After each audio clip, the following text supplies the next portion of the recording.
Welcome to today's Explainer. We're jumping straight into a modern digital true crime story. There's no physical break-in here, no stolen money, just a quiet Sunday afternoon, a family laptop, and a pretty devastating act of digital sabotage. Our source material drops this incredible line. She deleted everything on a Sunday afternoon. Just take a second and let that sink in. With a few clicks, an entire lifetime of vital data gone. A complete digital erasure, executed in the blink of an eye. So what exactly got wiped out? Well, 11 years. Yep, 11 years of meticulously documented medical history. Every single doctor's appointment, every complex diagnosis, every little shift in medication, completely wiped out in one single click. We're talking about a directory simply named the Health folder on the family laptop. And this was literally the lifeblood of 68-year-old Catherine's medical care. For over a decade, she had been managing type 2 diabetes and early-stage kidney disease. This folder wasn't just digital files, It was her compass. It held the absolute metrics of her survival. We're talking daily blood sugar readings, highly precise medication dosages, dietary changes, and incredibly detailed doctor's notes. Catherine had this saying, "I am my own best medical record." And honestly, that tells you everything you need to know about her. She wasn't just surviving her illness, she was actively managing it with this incredible discipline. It really highlights how proud she was of her independence. She wanted to make sure that if anything ever happened to her, any doctor, anywhere, would immediately know her exact medical patterns and exactly why she made certain decisions. She was proactive, sharp, and fiercely independent. Now, you know how every family has its dynamics, right? Well, there was a stark contrast between Catherine and her daughter-in-law, Diana. Diana married Catherine's son, Michael, about 7 years ago, and these two women basically had completely different operating systems. Catherine is described as quiet, methodical, and disciplined. Diana, on the other hand, operates completely differently. She's direct, highly efficient, and controlling. She's the kind of person who organizes life with absolute certainty and expects everyone else to just fall into their proper place. So you have two very different approaches to life suddenly brought into really close proximity. So how did this tension actually escalate? Well, for the first 4 years, the relationship between the two women was distant but totally manageable.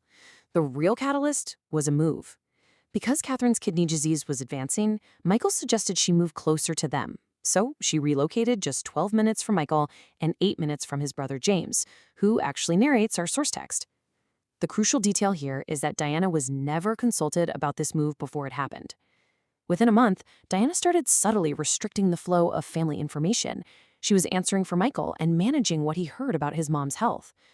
By year 2, this evolved into open complaints from Diana that Catherine's care was an unnecessary expense and it was taking up way too much of Michael's time.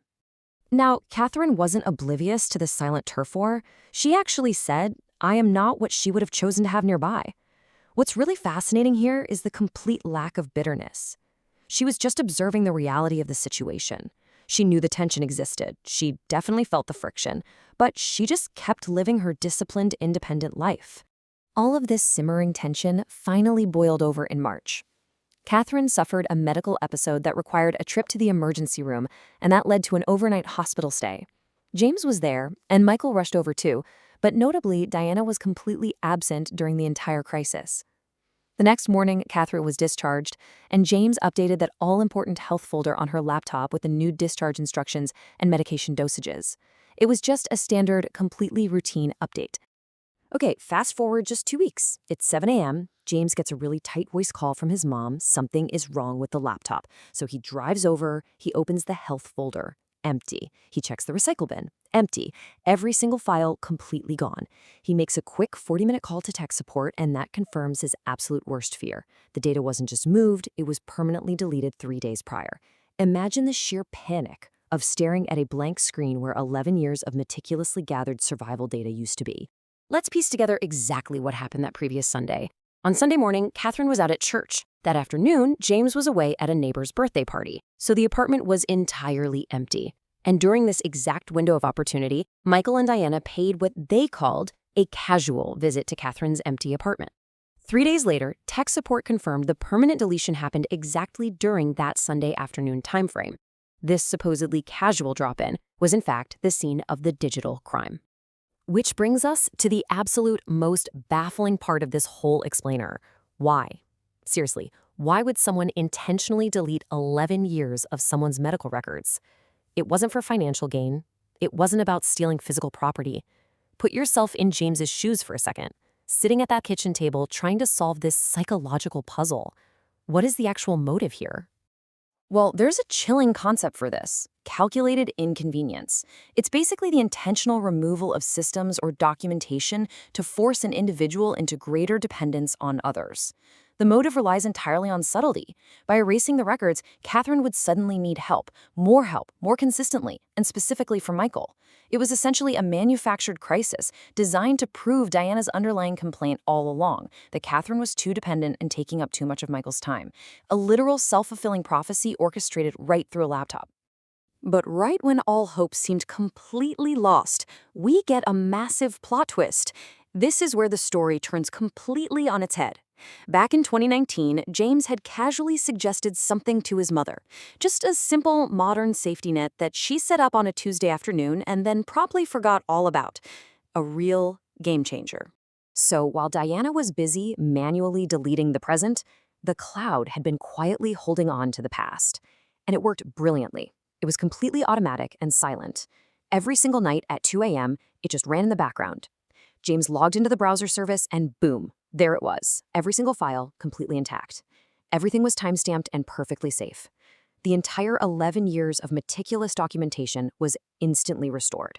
A total undeniable victory for digital preparedness. So, how does James respond once he knows the data is finally safe? With immediate, decisive action. He didn't call his brother to argue. He didn't rush over to confront Diana. As the text concludes, he called a lawyer, and this time he brought all the evidence. He took the aggressive, necessary legal steps to establish ironclad boundaries and protect his mother from any future calculated sabotage. And that brings us to a really crucial takeaway for all of us today. This explainer isn't just about a difficult family dynamic. It's a stark warning about digital vulnerability and access. So I'll leave you with this final thought to chew on. How safe is your most vital information from the people closest to you? We often spend so much time protecting ourselves against anonymous hackers across the globe, but sometimes the biggest threat actually has a key to your front door. Back up your data, set your boundaries, and stay safe out there. Thanks for learning with us today. 11 whole years. I mean, think about what you could build in over a decade. Imagine 11 years of meticulous daily effort, curating crucial information, piece by piece, doctor's appointment by doctor's appointment, until you have this absolutely perfect, comprehensive record. Now, just imagine if all of that, poof, wiped out, literally deleted in a single afternoon. I mean, how does over a decade of careful work just disappear in an instant? And honestly, more importantly, who makes that happen and why? Because when a digital footprint is erased like that, it leaves behind a totally different kind of trail, one that leads straight to some very uncomfortable truths. Okay, let's dive right into this. Today's explainer breaks down a fascinating and frankly chilling case study that sits right at the intersection of digital boundaries, legal accountability, and, well, some seriously complicated family dynamics. This isn't just about a deleted computer folder. It's about a calculated attempt to rewrite a family's reality.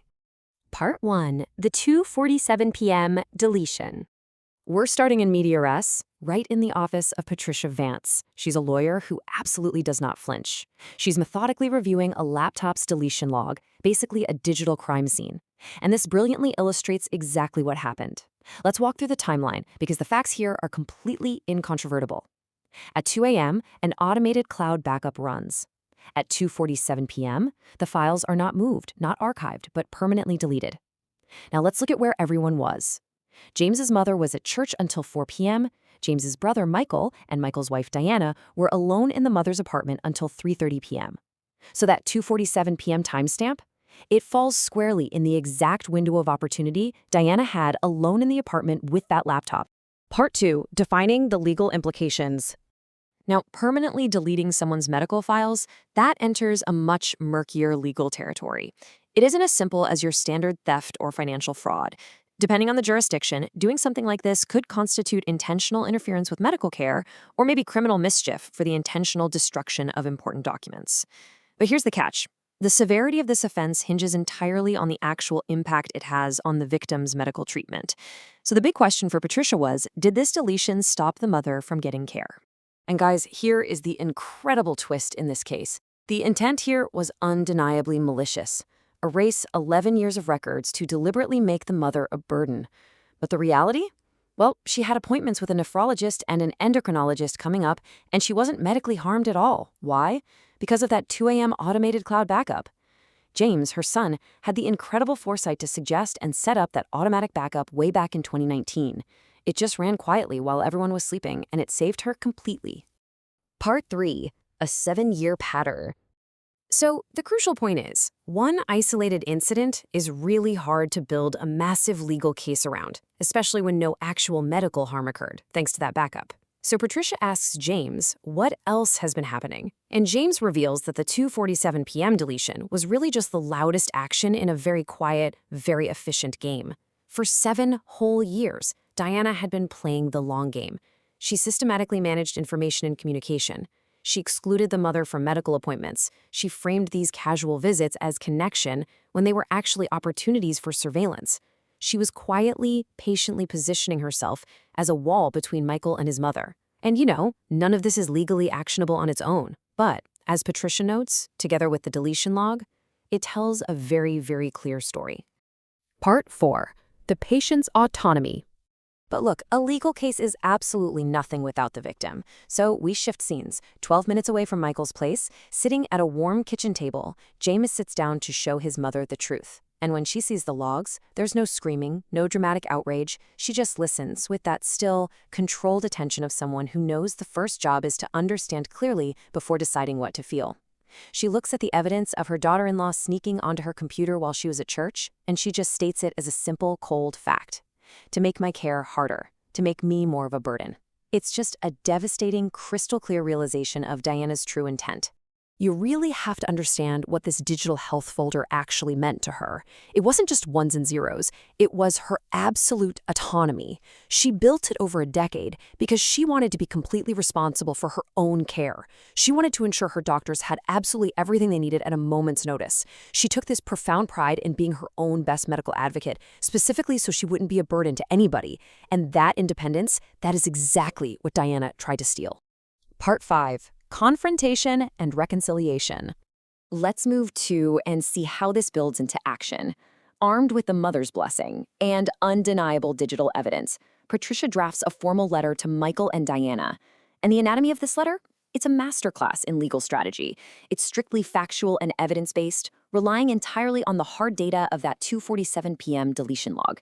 It is completely non-threatening, it avoids any aggressive or emotional accusations, and crucially, it gives them an opportunity to respond before any legal escalation actually happens. This methodical, totally non-accusatory approach leaves absolutely no room for Diana to play the victim or deflect with emotion. Now, what's really interesting about this is Michael's reaction.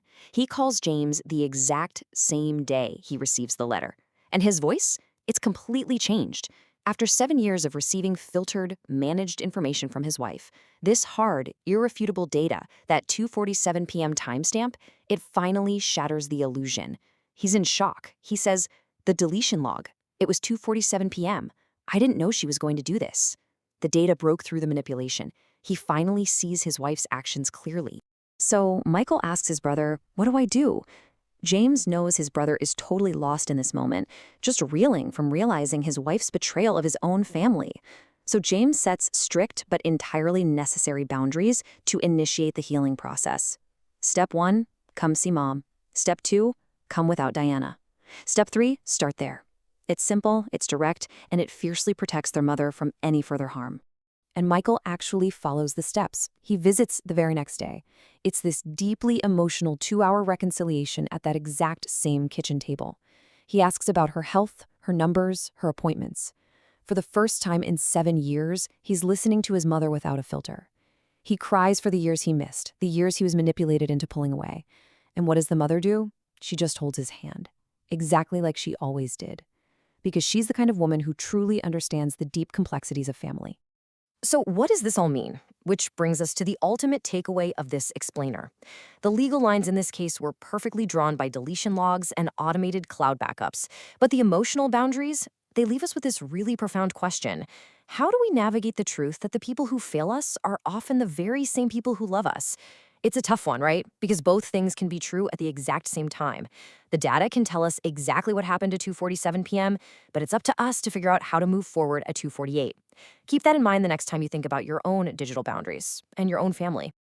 Okay, let's dive into this. Welcome to today's Explainer, where we're unpacking a deeply personal story of digital theft. We usually think of digital theft in terms of stolen credit cards or hacked passwords, right? But today's source material reveals something way more intimate. It's a malicious attempt to literally erase a mother's medical history.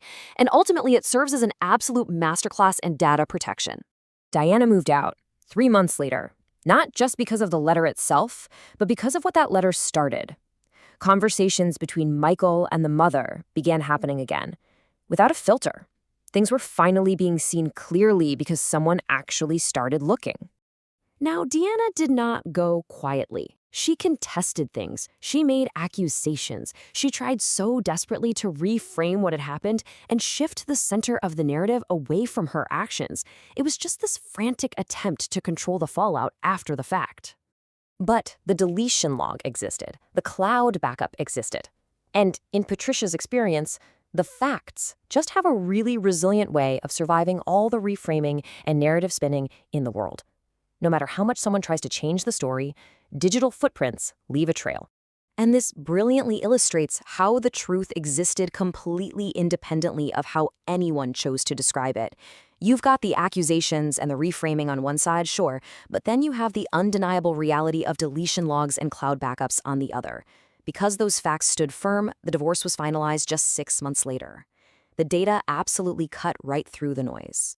So today, the mother's health records are backed up in 3 distinct places: the cloud service, an external drive, and a physical copy kept safe with Patricia Vance's files. Why? Because this mother spent 11 years building something immensely important. And important things deserve way more than one home. You don't just create redundancy because you expect another malicious incident on a quiet Sunday afternoon while someone is at church. You do it because a life's work is just too valuable to leave vulnerable. Remember, this wasn't some overnight effort. This was 11 years of careful, meticulous medical documentation, and it all culminated last month in this incredibly triumphant appointment with her nephrologist. The doctor spent the first 10 minutes of that visit just reviewing these perfectly detailed records. The result? Her health numbers have been totally stable for 8 months, and the doctor actually told her that her management of the condition was among the absolute best he had ever seen for a patient with her diagnosis. So she thanked the doctor, came home, and made a phone call. When asked if she had good numbers, she just simply replied, "Good numbers." And you could hear this distinct, incredible pride in her voice over the phone. It's that very specific, hard-earned pride of a woman who had built something extremely valuable, had it taken from her, and managed to get every single bit of it back. During that phone call, she made a really profound declaration. She said, "I am my own best medical record." It's such a powerful reclamation of her agency. And as you can guess, nobody is deleting it this time. She took her power back, proving that the person at the center of the care is the most vital record of all. But this brings us to a really fascinating, kind of disturbing question that we absolutely need to consider. Why did Diana delete those records in the first place? I mean, they had zero financial worth, no obvious monetary value to the person taking them at all. So why go out of the way to empty that specific folder? It all comes down to a fundamental truth that the mother deeply understood. Information is a form of protection. The person who knows their own story, who has the data to back up their journey, is the person who can best advocate for themselves when it truly matters. So, the crucial point is that people take things for what they mean to the victim, not for what they're actually worth to the thief. Diana totally understood the power of that information. Removing that folder wasn't about gaining anything. It was a calculated attempt to remove some of the mother's power to manage her own care. It was a direct attack on her autonomy. If you are listening to this right now and you're a caregiver, a patient, or honestly anyone managing a medical situation that requires careful documentation, please listen to me. Back it up. Not once, multiple times, in multiple places. The world is entirely unpredictable, and records that exist in only one single place are incredibly vulnerable. Please create redundancy today. Now, what's really interesting here is the cost. $8. That was the monthly cost of the Mother's Cloud backup. Just $8 a month literally saved 11 years of a life's work. When you contrast that absurdly low monetary cost against what it actually provided, it is staggering. $8 a month made the invaluable difference between staring at an empty deleted folder and holding on to the complete, undeniable truth. $8. Spend it. Actually, I'm going to ask you to drop a fire emoji in the comments right now if you have ever had something important taken from you. Not money, not physical property, but careful work that represented years of care and dedication. Because this isn't just one mother's story, right? It's the story of anyone who ever built something carefully, only to have someone else decide it was theirs to erase. Let's see how this builds into a really powerful message of hope. If you've ever been in this situation, know that your records still exist somewhere. They're in a cloud sync that quietly ran at 2 a.m. while you were sleeping. They're in a backup someone told you to set up back in 2019 and you just completely forgot about. They live in the careful, methodical work of years. The truth doesn't just disappear because someone clicks empty folder. Keep looking. It is always there and it is always worth finding. Just keep going, because ultimately, you are your own best record. The methodical work of years, the knowledge in your head, the care in your heart, that belongs to you and you alone. Nobody gets to delete that. Nobody. So as we wrap up this explainer on digital self-defense and the real value of data, I want to leave you with this. What irreplaceable part of your story is completely unprotected right now? And more importantly, what will you do to secure it today? Don't wait for a quiet Sunday afternoon to find out. Take action, create your redundancy, and protect